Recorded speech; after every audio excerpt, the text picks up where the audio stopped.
click the links to the various video platforms or to support the channel, join the Discord. This is so cringy, it hurts. I know cringy is overused. This is secondhand embarrassment. Whole body cringe to see something.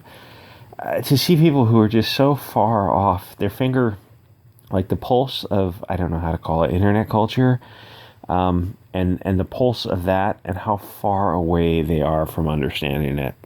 So keep in mind, the Lincoln Project is a bunch of globalists who have a penchant for the underaged folks. Anyway, so they're trying to push some narrative. Of course, it's an opposite narrative that these are the Germans of the 30s. These guys. The girl, her name is Colin Wachenfeld. So she's a Jewish girl, and the guy on the left is obviously it's a black guy with the tiki church. And so these are all they work for the DNC in some capacity, fundraising people. A lot of them are actually employed, in the DNC, and they've of course their accounts private, and then it just disappeared.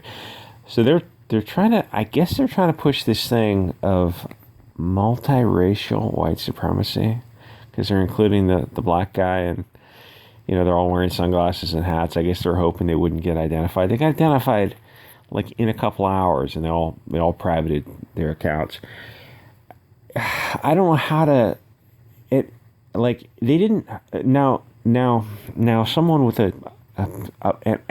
some ability of cognition looks at this and goes, this is the lamest thing ever. Are they doing this to be like humorous? They're allegedly purporting to support some guy, except they're tiki torches and they're the far right. But the inclusion of like the black guy in it kind of makes it seem like, oh, they're just doing it to like make fun of Unite the Right from 4 years ago, or bring that up as some kind of like, these are the kind of supporters this guy has, these far right people. That's what a logical person would say, because it's so ridiculous. Like, you got a black guy. You're saying the black guys in the alt-right, and the Jewish girl, and I think some of the other guys are Jewish. And they're the face of the alt-right. That would be a logical thought. No, they did this in seriousness to try to defame this guy. And then later, the Lincoln Project came out and said, "Oh, we were doing this to bring attention to it." So they got caught. And how could you not get caught? And then they came out after they got caught and made a statement saying something about Charlottesville in 2017. It's just as ridiculous as it's more ridiculous than it sounds, because this makes them look bad. It makes them look like a big L for a couple of reasons. And just for shits and giggles, this is his pinned tweet. It says, the key to fighting disinformation, don't propagate it. He's the guy who's fighting disinformation.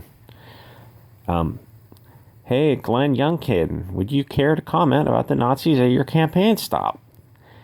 So he's seriously calling them, the black guy and the Jewish girl, the Nazis. This is Nick Knudsen. I'd love to look him up. The point I'm trying to make is, you would see this and you would think, well, clearly there's a visible black guy in this crew. Like, you might not know the Wachenfeld girl is Jewish, but clearly a visible black guy. And to see, like, well, is the alternative right so open and inclusive that they have black guys? I mean, clearly on the face of it, it seems to be like a paradox. One thing, both these things cannot be true. You cannot have something called the alt-right, and it's also inclusive of black guys. It doesn't make sense. So the idea on the it's like the guy dressed up in the Klan uniform, all the white robes and the hood and all that, but then you see his hand peeking out, it's a black hand. It's like, on the face of it, it would just seem to be insanely ridiculous, and it's shocking that nobody in this community would stop them and say, oh, maybe you should get rid of the black guy if you're trying to make it look like these are, alt-right people. And it also never occurred to these people that we're wearing hats and sunglasses. Nobody will know who they are, except they're all mostly public figures. They're small accounts, but they're involved with the DNC somehow. So yeah, everyone found out who they were within a few hours. It's bizarre. It's like they're standing in the rain wearing these cotton shirts in the rain because they're trying to, like, this is clearly something they got together at the last minute to try to make this guy Youngkin look bad. It's so ridiculously, painfully stupid. But that's like the guy, their guy, the left Democrat, was behind in the polls, and they just can't. That's not acceptable to them. So they had to make this look like they were seriously passing this around on Twitter as if these guys are the Nazis, the black guy. It's like nobody ever thinks to just raise a hand and say, how can the black guy be at the alt-right? How does that work? Because I mean, either it's not the alt-right, or you've been lying about the definition of the alt-right.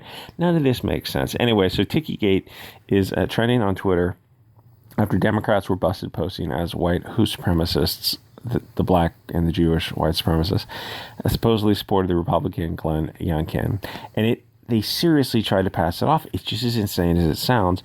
Elizabeth Holmes, NBC, reported the stunt that was perpetuated by the Dems carrying tiki torches in the rain. And they appeared to take it at face value, which blows my mind. And she says these men approached the bus, but I mean, if you looked at all, like through bed, there's other better photographs than that, but that's the girl Colin Wachenfeld. Clearly, she's a female, and clearly this. I mean, how do you call yourself a reporter for NBC? And say that you take this seriously? How do you do that? And you can see that her comments, she got 2,000 likes, but 5,000 comments. It's like clearly nobody is on board the narrative of a bunch of supremacists standing outside in the rain wearing white cotton shirts and khaki pants because they're standing outside in the rain. There's 5 of them, and one of them's black and one of them's female. And the other 3 are all Democratic. They work for the DNC in some capacity. How do they pass this off? I don't know. God damn it, Ian, focus. I don't know. I don't understand it. It's just as cringy as it sounds. So Jen Goodman, another globalist, says this is disgusting and disqualifying. That they would try. I mean, I know it looks ridiculous.